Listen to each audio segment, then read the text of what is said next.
Hi friends, మన దెయ్యాల లోకంలోకి స్వాగతం. ప్రేమ కోసం ప్రాణం తీసుకున్న లక్ష్మి ఇప్పుడు ఆత్మగా మారి రాములు ప్రాణాల వెంట పడితే పుల్లలగూడ బావి సాక్షిగా జరిగిన ఆ భీకర సమరం మీకోసం. మరి ఈరోజు మన స్టోరీలోకి వెళ్ళబోయే ముందు ఈ వీడియోని లైక్ చేసి మన ఛానల్ని సబ్స్క్రైబ్ చేయండి.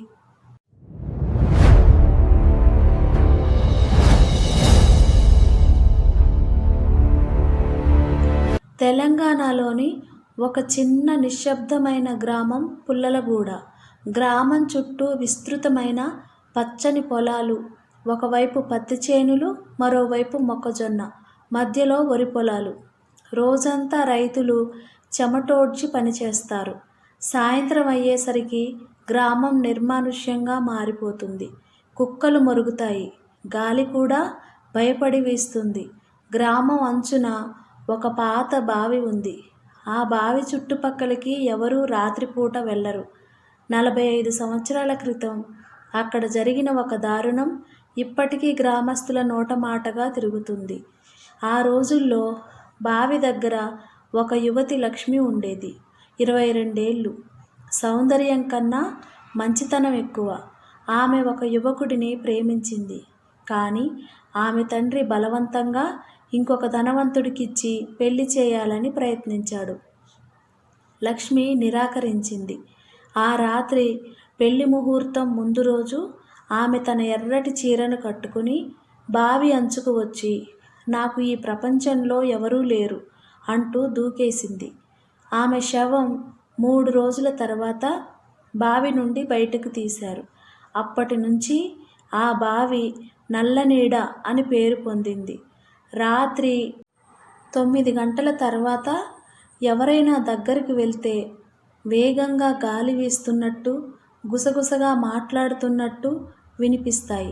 కొందరు చెప్పేవాళ్ళు లక్ష్మీ ఆత్మ ఇప్పటికీ పెళ్లి కోసం వెతుకుతుందని, ఒంటరి మగవాళ్ళను చూసి తన పెళ్లి కొడుకుగా భావిస్తుందని. ఈ గ్రామంలో ఒక రైతు ఉండేవాడు. పేరు రాములు. వయసు 35 సంవత్సరాలు. భార్య సుమతి, 2 పిల్లలు, ఒక కొడుకు, ఒక కూతురు. రాములు 5 ఎకరాల చేను సొంతంగా చేసుకునేవాడు. ఆ చేను బావి పక్కనే ఉంది. పత్తి, మొక్కజొన్న కలిపి పండిస్తాడు. కష్టపడేవాడు, మంచి మనసు. కానీ ఈ సీజన్లో వర్షాలు అధికంగా పడ్డాయి. పంట బాగా పండింది. కానీ కోతకు కూలీలెవరూ రాలేదు. వేరే ఊర్లో పంటలు ఎక్కువగా ఉన్నాయని అక్కడి పనికి కుదురుకున్నారు. రాములు ఒంటరిగానే పని చేయాలని నిర్ణయించుకున్నాడు. సుమతి, నేను రాత్రి కూడా చేనులోనే ఉంటా. పంట కోస్తేనే డబ్బు వస్తుంది. పిల్లలకు ఫీజు కట్టాలి అని భార్యతో చెప్పి ఒక టార్చ్ లైటు, నీళ్ల బాటిల్, కొంచెం అన్నం తీసుకుని సాయంత్రం 5 గంటలకు చేనులోకి వెళ్ళాడు. మొదటి 2 రోజులు ఏమీ జరగలేదు. ఉదయం నుంచి సాయంత్రం వరకు కోత పని చేసి రాత్రి 10 గంటలకు ఇంటికొచ్చేవాడు. కానీ 3వ రోజు సాయంత్రం సూర్యుడు అస్తమించిన తరువాత చీకటి కమ్ముకున్నప్పుడు ఒక విచిత్రమైన శబ్దం వినిపించింది. చేను మధ్యలో ఎక్కడో గాలి బాగా వీచిన సౌండ్. కానీ గాలి అసలు లేదు. ఆకులు కదలడం లేదు. కానీ ఆ శబ్దం బావి వైపు నుంచి వచ్చినట్టు అనిపించింది. రాములు భయపడలేదు. గాలి వీస్తుందేమో, లేదా పామై ఉండొచ్చు అని తనలో తాను అనుకొని పని కొనసాగించాడు. 4వ రోజు రాత్రి 8:30 గంటలు. బావి దగ్గర నీళ్లు తాగాలని వెళ్ళాడు. టార్చ్ లైట్ వెలిగించి బావి అంచుకొచ్చేసరికి అక్కడ ఒక తెల్లటి నీడ నిలబడి ఉంది. పొడవైన నల్లటి జుట్టు, చెల్లాచెదురుగా తెల్ల చీర కట్టుకుని తల వంచుకొని ఉంది. రాములు గుండె ఒక్కసారి ఆగిపోయింది. ఎవరది? ఎవరు అని అరిచాడు. గొంతు కంపించింది. నీడ కదలలేదు. కేవలం తలని నెమ్మదిగా ఎత్తింది. ఆమె ముఖం కనిపించింది. ఎర్రటి కళ్ళు, నోరు చీల్చుకొని రక్తం కారుతున్నట్టు చల్లటి చూపు.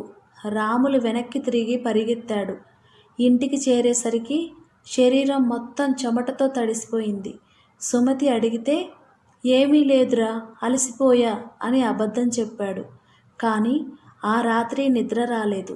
రోజులు గడుస్తున్న కొద్దీ ఆ నీడ దగ్గరగా వచ్చేది. మొదట బావి దగ్గరే కనిపించేది, తర్వాత చేను మధ్యలో. ఒకరోజు అతని వెనుక నుంచి, రా మామా, మామా రా అని గుసగుసలు. రాములు తిరిగి చూస్తే ఏమీ ఉండేది కాదు, కానీ వెనుక భుజంపై చల్లటి చేతుల ముద్రలు కనిపించేవి. 5 వేళ్ళు, నల్లటి మచ్చలు. రాములు బాగా బలహీనపడ్డాడు. ముఖం పాలిపోయింది, కళ్ళు గుంటల్లా పడ్డాయి. సుమతి భయపడి, ఏమైంది నీకు? చేనొద్దు ఏమొద్దు, వదిలేయ్ అని అడిగింది. కానీ రాములు, పంట కోయకపోతే మనం ఏమవుతాం అని మళ్ళీ వెళ్ళాడు. గ్రామం పెద్దలను అడిగాడు. గ్రామ పూజారి స్వామీజీ చెప్పాడు, ఆ లక్ష్మీ ఆత్మ బావిలోనే ఉంది. ఆమెకు పెళ్లి కాలేదు, కాబట్టి ఒంటరి మగవాళ్లను లాగేస్తుంది. ఆమెను తరిమేయాలంటే బావి దగ్గర వేప ఆకులు, పసుపు చుక్కలు, ఒక పురాతన మంత్రం చదవాలి. కానీ ఒంటరిగా చేయకు, నేను నీతో వస్తా. ఇద్దరం కలిసి ఆ దెయ్యాన్ని తరిమేద్దాం. రాములు నిర్ణయించుకున్నాడు. నా చేను నాదే, ఆ దెయ్యం నన్ను భయపెట్టలేదు. రాత్రి 8:45 రాములు, స్వామీజీ ఇద్దరూ చేనులోకి వెళ్ళారు. స్వామీజీ తనతో పసుపు పొడి, వేప కొమ్మలు, ఒక పెద్ద గంట, పాత మంత్రాలు రాసిన తాళపత్రం, మంత్రగుండం తీసుకుని వచ్చారు. గాలి ఆగిపోయింది. చుట్టూ నిశ్శబ్దం. కేవలం వారి పాదాల శబ్దం మాత్రమే వినిపిస్తుంది. బావి అంచుకు చేరేసరికి ఆ నీడ అక్కడే నిలబడి ఉంది. ఈసారి పూర్తి రూపంలో. జుట్టు గాలిలో ఎగురుతోంది. కళ్ళు రక్తం కారుతున్నట్టు ఎర్రబడి ఉన్నాయి. నోటి నుంచి నల్లటి నీరు కారుతోంది. చీర తడిగా బురదతో కలిసి ఉంది. ఆమె చేతులు పొడవైనవి, వేళ్ళు ముళ్ళు ముళ్ళుగా ఉన్నాయి. నువ్వు నా పెళ్ళికొడుకువి, ఇక్కడే ఉండు నాతో అని గొంతు గుసగుసలాడింది. ఆ గొంతు ఇద్దరి చెవుల్లో గుండెల్లోకి చొచ్చుకుపోయింది. రాములు గుండె వేగంగా కొట్టుకుంటున్నా ధైర్యం చేశాడు. నువ్వు మనిషివి కావు, నువ్వు ఒక దెయ్యానివి. నా చేను నుంచి, నా బావి నుంచి వెళ్ళిపో అని అరిచాడు. స్వామీజీ మంత్రగుండం వెలిగించి, ఓం హ్రీం క్లీం శ్రీం చాముండేశ్వరి అని పెద్దగా మంత్రం చదవడం మొదలుపెట్టారు. పసుపు పొడిని బావి వైపు చల్లారు. వేప కొమ్మలను విసిరారు. దెయ్యం అరవడం మొదలుపెట్టింది. మొదట గుసగుసలు, తర్వాత భయంకరమైన అరుపు. నన్ను తరిమేయలేవు, నేనిక్కడే ఉంటా, నా నుండి నువ్వు తప్పించుకోలేవు అని. ఆ అరుపు గ్రామం అంతా మోగింది. చేను ఆకులు వణుకుతున్నాయి. బావి నీళ్లు ఉక్కిరి బిక్కిరి అయ్యాయి, నల్లటి రంగుకి మారాయి. దెయ్యం శరీరం మారిపోయింది. జుట్టు పొడవైపోయి రాములు కాళ్ళు చుట్టుకుంది. నువ్వు కూడా నాతో బావిలోకి రా అని అరుస్తూ రాములు మెడను పట్టుకుంది. చల్లటి తడి, కుళ్ళిన వాసన. రాములు ఊపిరి భారంగా మారింది. స్వామీజీ గంట పెద్దగా మోగించారు. గంట శబ్దం బావి లోపలికి ప్రతిధ్వనించింది. దెయ్యం ఇప్పుడు ఇంకా భయంకరంగా మారింది. ముఖం పగులుతోంది. కళ్ళ నుంచి రక్తం కారుతోంది. నోటి నుంచి పురుగులు పడుతున్నట్టు నల్లటి నీరు కారుతోంది. అది స్వామీజీ వైపు తిరిగి, నువ్వు కూడా చావు అని అరిచింది. బావి నుంచి నల్లటి పొగ బయటికొచ్చి ఇద్దరిని చుట్టుకుంది. రాములు కళ్ళు మూసుకుని తాళపత్రం మీద రాసిన మంత్రాన్ని బావిలోకి విసిరాడు. నీ ప్రేమ నాకు కాదు, నీ ఆత్మ శాంతి పొందు. ఈ బావి నుంచి, ఈ చేను నుంచి, ఈ లోకం నుంచి వెళ్ళిపో అని ఇద్దరూ కలిసి అరిచారు. దెయ్యం ఒక భయంకరమైన అరుపుతో విరుచుకుపోయింది. ఆ అరుపు గ్రామం అంతా వణికించింది. ఆమె శరీరం ముక్కలుగా చీలిపోయినట్టు, చేతులు గాలిలో తిరిగి బావి లోపలికి లాగబడ్డాయి. బావి నీళ్లు రక్తంలాగా ఎర్రబడి ఉక్కిరి బిక్కిరి అయ్యాయి. నల్లటి పొగ ఒక పెద్ద సుడిగాలిలా తిరిగి బావి లోపలికి పోయి ఒక్కసారి పెద్ద బాంగ్ శబ్దంతో అదృశ్యమైంది. బావి అంచు నుంచి నల్లటి రక్తం లాంటి నీరు కారుతూ ఆగిపోయింది. ఇద్దరూ నేల మీద పడ్డారు. శరీరం నడుస్తోంది. చుట్టూ గాలి మళ్ళీ వీచింది. ఆకులు కదిలాయి.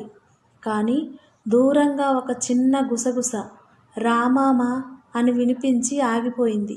మరునాటి ఉదయం రాములు స్వామీజీ ఇంటికొచ్చేసరికి గ్రామం అంతా షాక్ అయింది. సుమతి భయపడి ఏడ్చింది.